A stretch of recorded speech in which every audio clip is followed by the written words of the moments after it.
भोले बाबा आनंद में खूब सुंदर माला सत्कार में बैठ के ध्यान में लगे। और उधर तिथि आ गई यज्ञ की। सारे देवताओं के विमान भोले बाबा के ऊपर से ही गुजर रहे महाराज। मैया सारे विमान सिर्फ भोले बाबा के ऊपर से गुजर के निकल रहे हैं, क्योंकि सभी देवताओं को पता है भोले बाबा है नहीं, भाग नहीं मिला है। सभी को पता भाग नहीं मिला है। तो मैया किसी ने बहुत सुंदर कहा है, जब दो रिश्तेदारों में खटपट होती है तो तीसरे लोग बहुत फायदा उठाते हैं।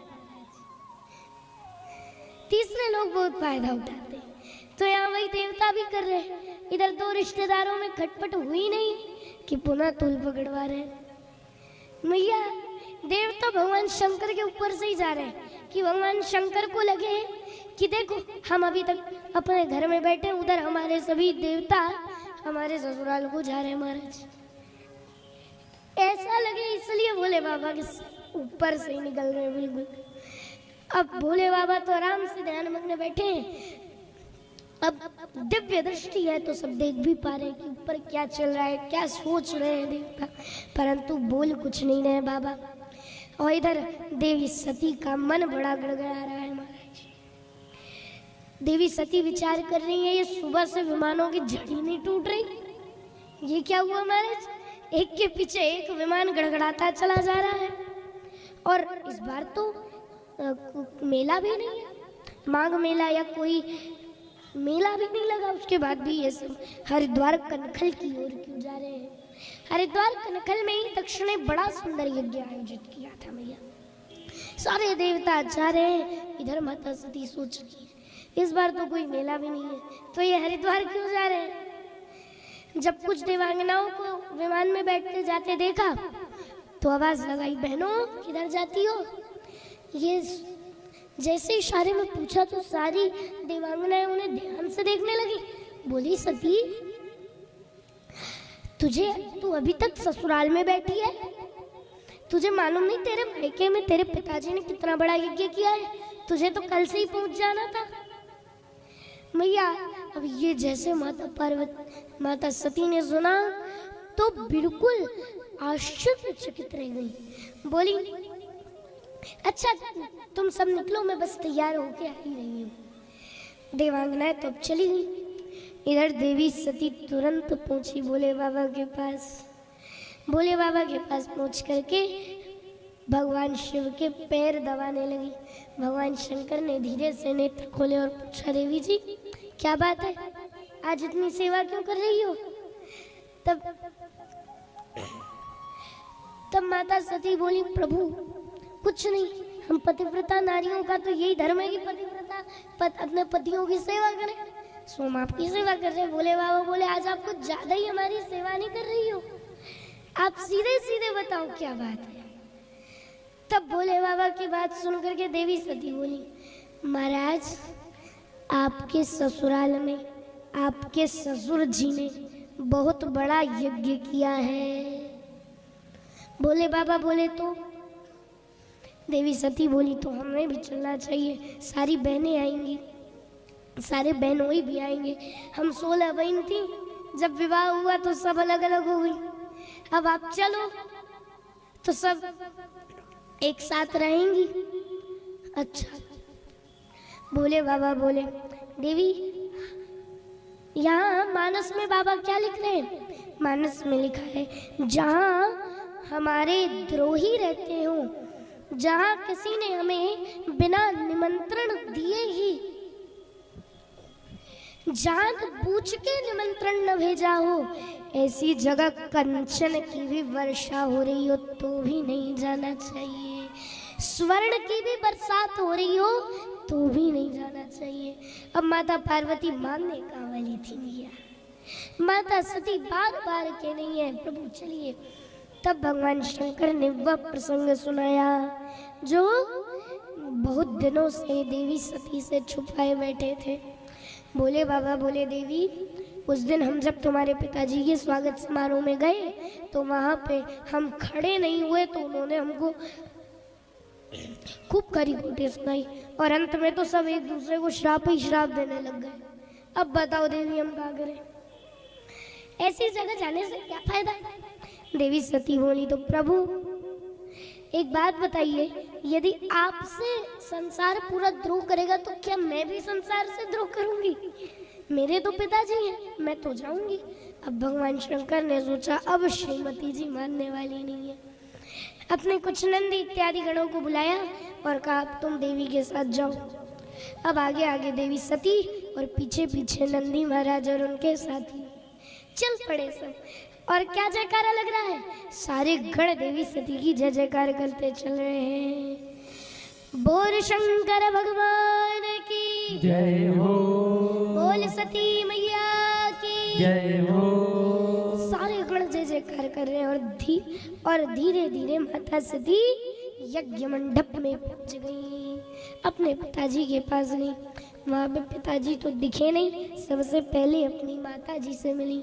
सादर भले ही मिली एक माता, सादर भले ही मिला एक माता, भगिनी मिली बहुत मुस्काता, भगनी मिली बहुत मुस्काता। सादर भले ही मिली एक माता, सादर भले ही मिला एक माता, सादर भले ही मिली एक माता, सादर भले ही मिली एक माता, भगिनी मिली बहुत मुस्काता, भगनी मिली बहुत मुस्काता, भगिनी मिली बहुत मुस्काता।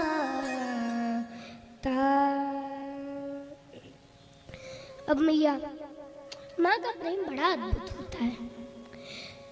माता जी अपनी बिटिया से मिली, बोला बेटा दामाद जी नहीं आए? दामाद जी के न आने का कारण पूछा तो देवी सती बोली। अब देवी सती ने कैसे भी बात बना दी मैया। अब थोड़ा आगे चली तो बहनों ने सुना कि बहन आई है, छोटी सबसे छोटी बहन आई है। दौड़ के सारी 16 बहन आ गई, सभी से हाल खबर हुई, हाल खबर बात हुई। उसके बाद से अब देवी सती से एक बहन बोली, अरे सती दामाद जी नहीं आए? महाराज अब क्या करें? सती जी बोली उन्हें आने की इच्छा नहीं थी। तभी दूसरी सखी बोली नहीं नहीं, पिताजी ने उन्हें बुलाया ही कहाँ था। ये सुनकर के एक दूसरी सखी बोली, अरे सती तुम बिना बुलावे के आई हो? मैया ये सुनकर देवी सती को बुरा लगा और वह चुपचाप वहां से दूसरी जगह चली गई। वहां से सीधा अब यज्ञ मंडप में आई। यज्ञ मंडप में आई तो क्या देखा, वहां पे उन्होंने भगवान शंकर का भाग नहीं देखा। शंकर का भाग नहीं देखा तो क्या बोली, बड़ा क्रोध आया, नेत्र लाल हो गए और क्रोध में भरकर जगदम्बा बोली अरुद्र भागम तमवेक्ष सात्वरम पित्रा च देवे कृतहेलनं विभो अनाद्रदा यज्ञ सदश्चरीश्वरी जुगोपलोका इव दक्षति रुषा। मैया क्या बोली जगदम्बा बोली, हे यज्ञ के सहभागी देवताओं और ऋषियों, मेरी बात सुनो। यहाँ पे जितने भी देवताओं ने भाग लिया है उन सभी को इस अपराध का दंड अवश्य मिलेगा, क्योंकि उन्होंने भगवान देवों के देव महादेव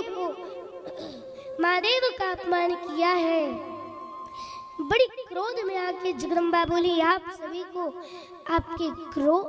आपके अपमान का, भगवान शंकर के अपमान का फल अवश्य मिलेगा। और इस प्रकार के करके अंत में देवी बोली, अब मैं शिवद्रोही की पुत्री के रूप में नहीं रहना चाहती, और तुरंत योगाग्नि में अपने शरीर को जला करके भस्म कर दिया। सुनो सभासद सकल मुनिंदा, कई सुनि जन शंकर निंदा, सकई जोग अग्नि तनुजारा, भयं सकल जग हाकारा, भयं सकल मग हाकारा। पूरे जगत में हाहाकार मच गया। अब मैया नारद जी तो वाक चतुराई में बड़े न पड़े, दौड़े दौड़े पहुंचे भगवान शंकर के पास। जाकर बोले बाबा, देवी सती अपने पिताजी से मिलने गई। सो वहां पे गई, वहां पे जाके माता जी से मिली, माता जी से मिली और बहनों से मिली। उसके बाद जैसे पिताजी की ओर देखने लगी, सो पिताजी ने कोई प्रतिक्रिया तो व्यक्त की नहीं और धक्का और मार दिया। सामने ही हवन हो रहा था, हवन कुंड में बेचारी सती गिर गई। बोलो महाराज, कितनी बातें बनाई। जैसे पता चला भगवान शंकर को, वैसे तो भगवान शंकर सब जानते थे, फिर भी उन्होंने अपनी एक जटा तोड़ी और जैसे ही उसे एक चट्टान पर पटका तो एक बड़ा भारी वीरभद्र नामक गण प्रकट हो गया। बोल शंकर भगवान की जय, बोल सांब विलोचन भगवान की जय हो। मैया अब भगवान शंकर ने कहा जाओ दक्षम सयज्ञम, जय जा करके दक्ष का यज्ञ विध्वंस कर दो। उसने मेरा और मेरी पत्नी सती का अपमान किया है। चल पड़े वीरभद्र पूरी शिवसेना के साथ। वीरभद्र गए और सबसे पहले पूखा के दांत तोड़े महाराज। पूखा की बत्ती से ही निकाल दी। पूखा वहां से रोता रोता भागा। उसके बाद फिर भृगु महाराज की सीधे दाढ़ी खींची और अग्निकुंड में स्वाहा। भृगु महाराज की दाढ़ी खींच के अग्निकुंड में फेंक दी। और उसके बाद अब दक्ष प्रजापति की बारी आई। दक्ष प्रजापति के पास गए, सिर काट करके अग्निकुंड में स्वाहा। अब भगवान का कोई गण जाके खीर के पतीले में कूद रहा है और बोल रहा है हर हर महादेव, हर हर महादेव। मैया अब कोई अग्निकुंड के पास जल गिरा रहा है, कोई खीर के पतीले में कूद रहा है, कोई सब्जी के पतीले में कूद रहा है, कोई रोटियों का कचूमर बना रहा है। मैया अब इधर पूरा विध्वंस हो गया। दक्ष का सिर काट करके अग्निकुंड में स्वाहा कर दिया। और उसके बाद अब वीरभद्र देवसेना के साथ पुनः लौट करके आ गए। अब सारे देवता दौड़े दौड़े पहुंचे कहा ब्रह्मा जी के पास। ब्रह्मा जी को सब कुछ बताया। महाराज पूगा के दांत तोड़ दिए, एक की आंख निकाल ली, भृगु महाराज की दाढ़ी खींच ली, सब कुछ बताया। तो अब ब्रह्मा जी बोले अब क्या करें महाराज। थोड़ी देर सोच विचार के बाद सभी को लेकर के कहाँ पहुंचे? भगवान शंकर के पास। शंकर के पास गए, भगवान शंकर की स्तुति गाई। क्या स्तुति गा रहे? जटाटवी गलज्ज्वलं प्रवाह पावितस्थले गले वलं व्यलंबिता भुजंगतुंगमालिका मड्डमरे वय चकार चंड तांडवं तनोतु शिव शिव। जटाटवी गलज्ज्वलं प्रवाह पावितस्थले गले वलं व्यलंबिता भुजंगतुंगमालिका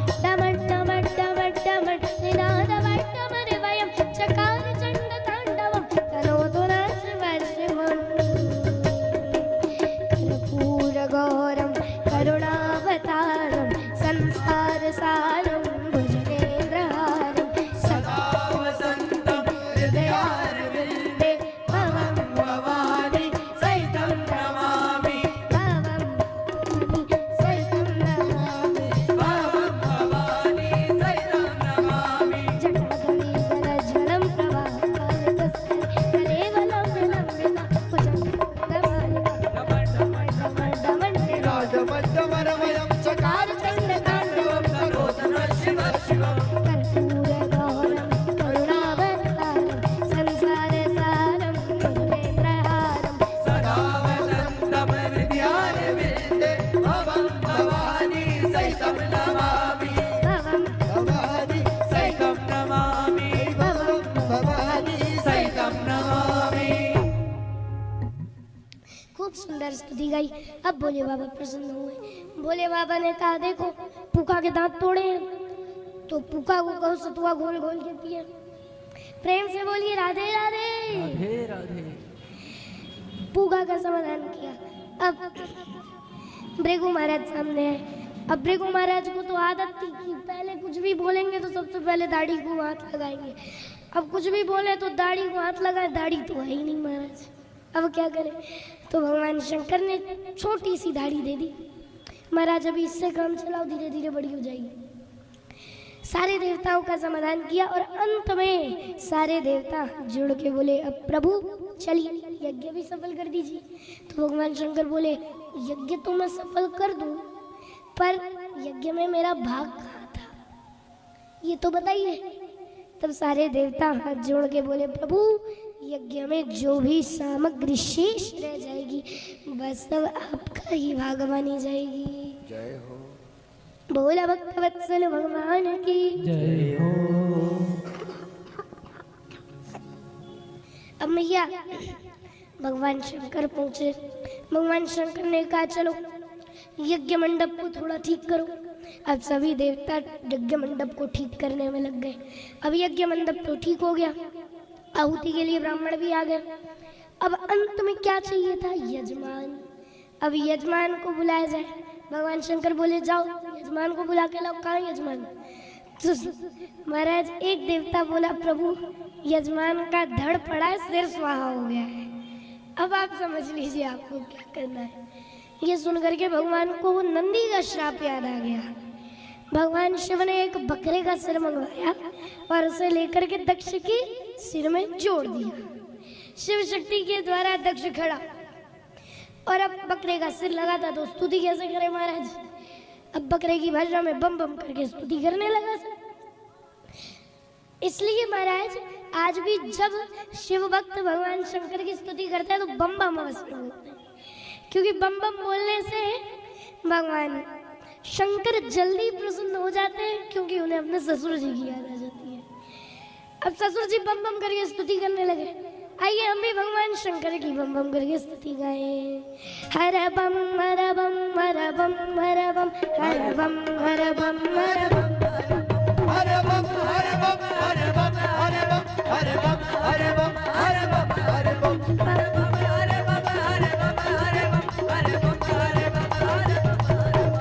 भोले बम भोले बम भोले बम भोले बम भोले बम भोले बम भोले बम भोले बम भोले बम भोले बम भोले बम भोले बम भोले बम भोले बम भोले बम भोले बम भोले बम बम बम शिव बम शिव बम शिव बम हर बम हर बम हर बम शिव बम शिव बम शिव बम शिव बम भोले बम भोले बम हर बम हर बम हर बम हर बम हर बम हर बम हर बम हर बम हर बम हर बम हर बम हर बम हर बम हर बम भोले बम भोले बम हर बम हर बम हर बम हर बम हर बम हर बम।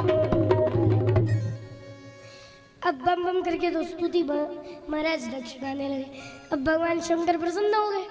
भगवान शंकर ने यजमान को बिठाया और बोले चलो अब यज्ञ प्रारंभ करते हैं। यज्ञ तो प्रारंभ हुआ और जैसे अंतिम यज्ञ का होम हुआ वैसे ही यज्ञशाला में भगवान नारायण प्रकट हो गए। चतुर्भुज रूप लेकर के नारायण प्रकट हुए और क्या कहते हैं? भगवान कहते हैं त्रयाणामेक भावानां यो न पश्यति वैभिदां सर्वभूतात्मनां ब्रह्मन् स शान्तिमधिगच्छति।